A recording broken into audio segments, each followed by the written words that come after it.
Hey, what's up? This is Mr. Second Passport. Today we're going to take a look around the Plaza Foch Mariscal District nightlife area of Quito, and we'll see how it looks today post-COVID in August 2020. It's not a very pretty sight. This zone, this area, I'm sure a lot of you, if you've ever visited Quito and gone out for a night on the town, you probably passed through this area. Um, it started to come up uh, in popularity with the locals about 10 years ago, a little after I first passed through. It used to be just an area for like backpackers and like hippies and just like and the locals who liked them would usually come and try to hook up or whatever. But then it became something more, and the place really became packed with like the lower and middle class of Quito, as well as the backpackers and all these other people. And then it just grew and grew in popularity. And then there was a little mix of everything for a while there. And it may have been on the downswing a little bit, but this was the place to come hang out and have beers with your colleagues after work or with your friends from high school or college. Remember, the drinking age here is 18, and in a lot of places pretty loosely enforced. So, but let's take a look around at what we're looking at right now post COVID. This is Plaza Foch. A quick look, pretty empty. On a Friday afternoon, this would be packed. But this Friday that I've just passed by a few days ago, completely empty. Just a few sketchy characters out and about. This was a bar right on the Foch that used to have a bunch of tables, and it was pretty full all the time, and people out drinking, having fun, and it's pretty closed up. Probably not coming back.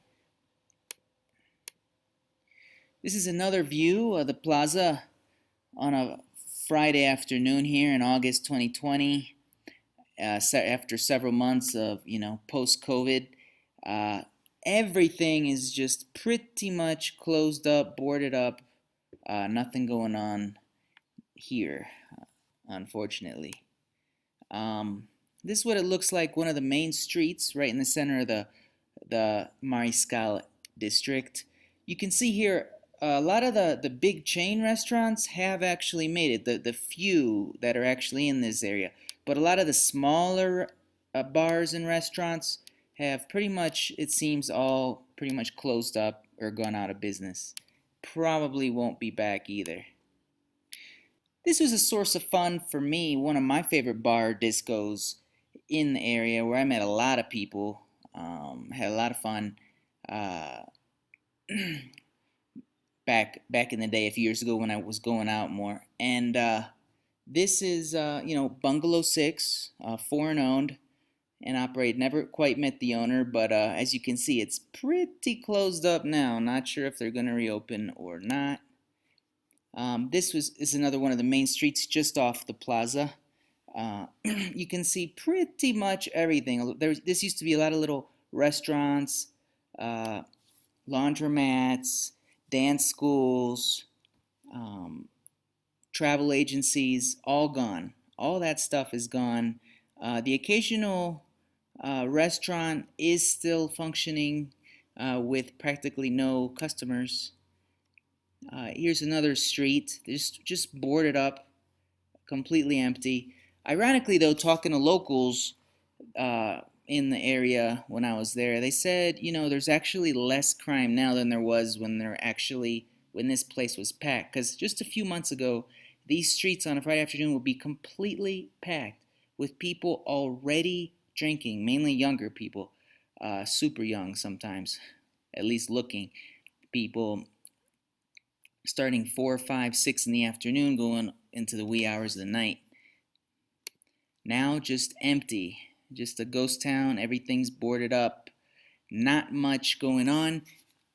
The only businesses that I've seen that actually have survived in this area are the Western Unions, the pharmacies, a few gold dealers, but not all of them have made it. The tiendas, the little street stores, convenience stores, most of them have made it through this trying time. And a few of the restaurants that have kind of adapted to the to-go mentality, and you can walk up, pick up, and keep walking. A few of them have made it. A few of the bigger chains, like I mentioned earlier, like the Tropi Burger, it's a local Ecuadorian burger chain. They're still around. So maybe some people, maybe a few with larger pockets have made it, but pretty much everyone else has seemed to have gone out of business. Will this come back? Maybe, but I'm thinking no, not for a while. This is even if there is a vaccine. A lot of places are for rent. You can probably rent a place like this right off the Foch. Great location for like a restaurant or a bar if that was ever your idea to do one. Um, Probably can negotiate pretty good right now, but around it used to be around 1,500 a month to get a place like this, a decent sized place. 1,200 a month, something like that. In some cases more, depending on the whims of the owner. Just more looks here at pretty much everything is gone and secluded. This is like five. This is like 4 or 5 o'clock on a Friday. Um, So yeah, pretty um, depressing walking around the zone now when you used to know what it is. And this was a hot spot in the area, right in the center of the Mariscal District, one of the most popular little guest house, restaurant, hotels. The Magic Bean is now they've lowered down their signage and completely boarded up. Looks like they're closed, maybe for good. Well, they're definitely closed now, but maybe for good. It's unfortunate to see it like that. But anyway, that's the zone, and that's kind of the current situation of one of the most popular districts here in Quito. And will it come back? Maybe, maybe not. Especially if we were making our money from travelers and tourists before. Now we really got to be brainstorming. What the heck are we gonna do now? So anyway, I'm Mr. Second Passport. I'll talk to you later.